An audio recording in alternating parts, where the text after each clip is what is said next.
What's up, working class Americans? Real quick, still working 70 hours a week, so I'm not gonna spend a lot of time on this one. I do want to point out a couple things. Biden, again, did a little speech, came out the basement. During this speech, he talked about how much better he would have handled the coronavirus. Now, here's the thing: he never gives specifics. As a matter of fact, we know how he would have handled it. He wouldn't have shut down the borders. He would have opened them up. He wouldn't have stopped travel from China. There's a lot of things he wouldn't have done that Trump did do that helped actually control it to some extent. A lot of people don't remember. I do. My daughter actually had H1N1 swine flu when she was just a baby. Well, she was 4 years old.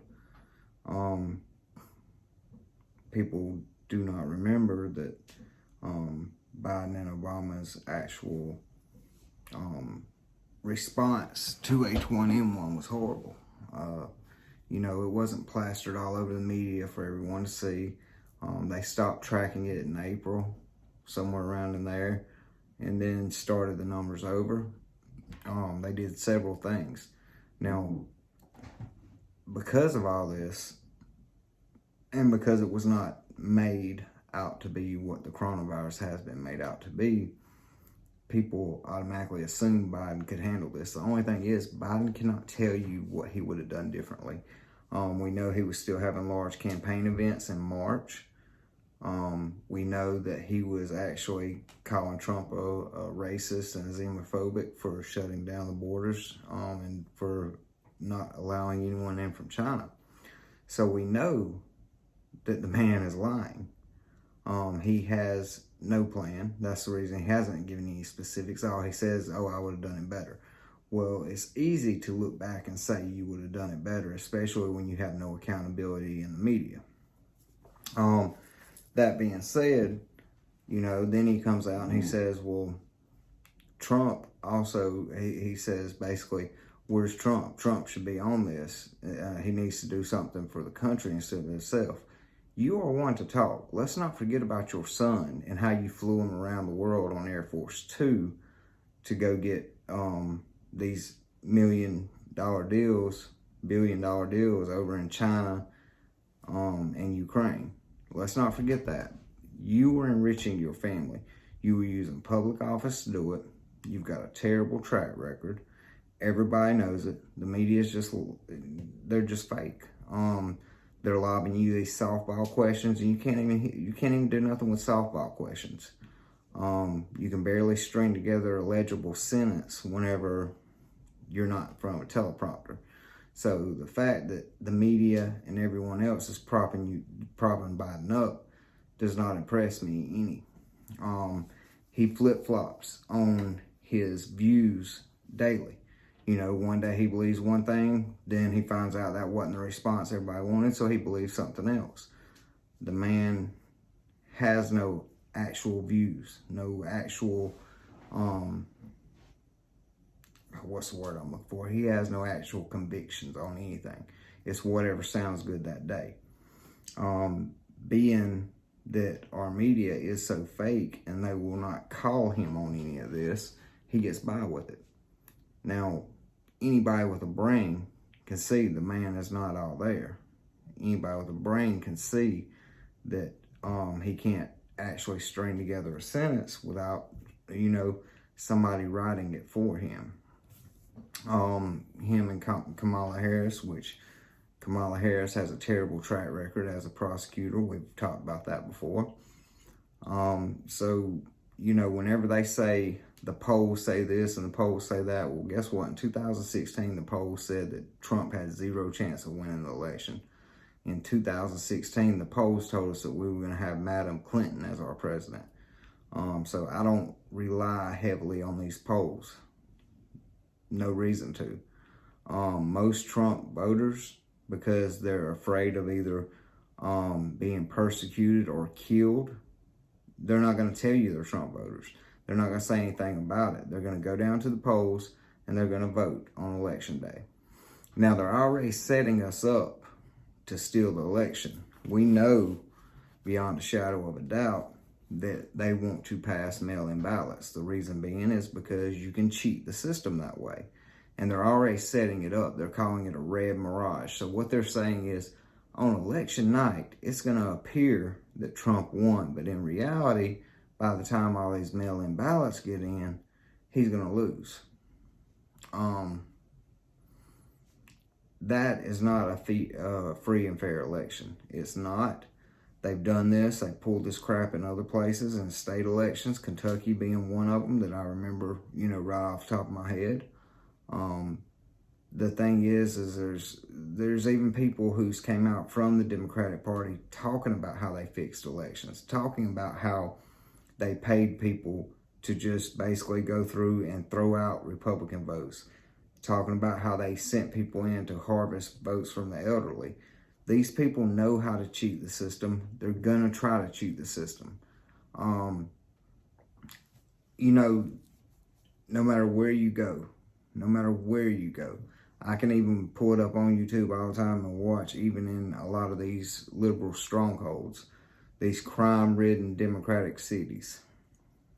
Even there, when people actually get their boots on the ground, get in there talking to people, there's a lot of people that support Trump. They want to see this crime gone. They want to have their cities back. They're tired of seeing their businesses burned to the ground. They're tired of seeing basically people who don't contribute to society running around, running amok, just doing whatever they want to. And they're tired of it. They have used the coronavirus, the COVID-19, they have used that to start trying to take control of Americans. They want our guns, we know that. But they want more than that. They want total control. And Pelosi, she just got caught getting her hair done. And this is what really irks my nerves. These people will tell you you don't need a Second Amendment right, but they have armed security. They will give you all these rules and regulations you have to follow, but then they don't follow them themselves. They go get their hair done. They go do what they need to do. They do not hold themselves to the same standards that they try to set for us. And that is why I feel like they're hypocrites, and there is no way these people should be leading the country. Lastly, as I was touching on COVID, the fact of the matter is the new CDC polls came out and they paint a very different picture of COVID. Usually whenever I talk about something like COVID, or hell, even when I bring up BLM, YouTube likes to take my videos down. They don't want anybody actually spreading facts and truths about these things, because if they do and people get wind of it, they start looking into it for themselves. So what I can say is, out of the 160,000 deaths, only 6%, and this is factual as can be, it's straight from the CDC, only 6% of people died as a direct result of COVID, okay? 6%, that's an awful low percentage there.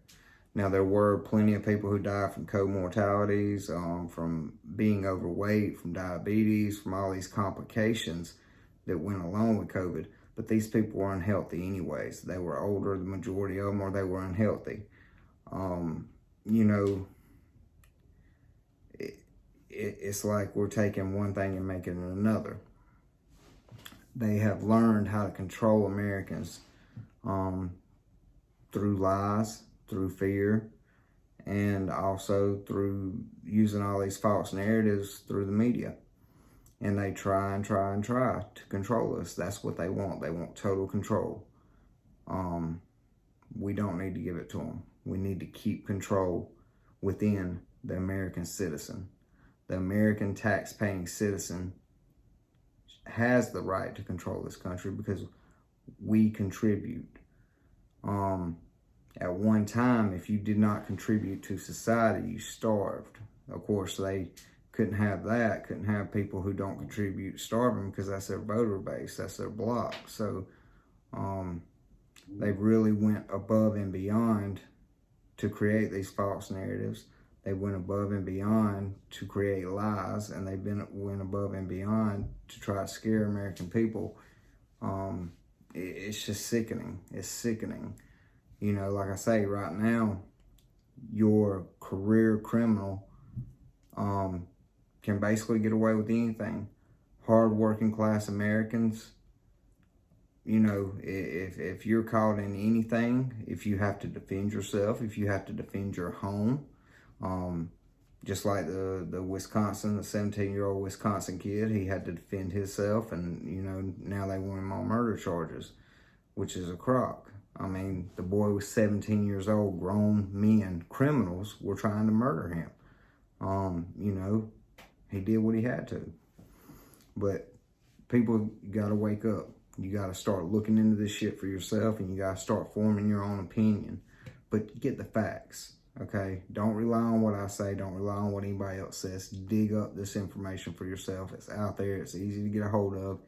Dig it up. That's all I got.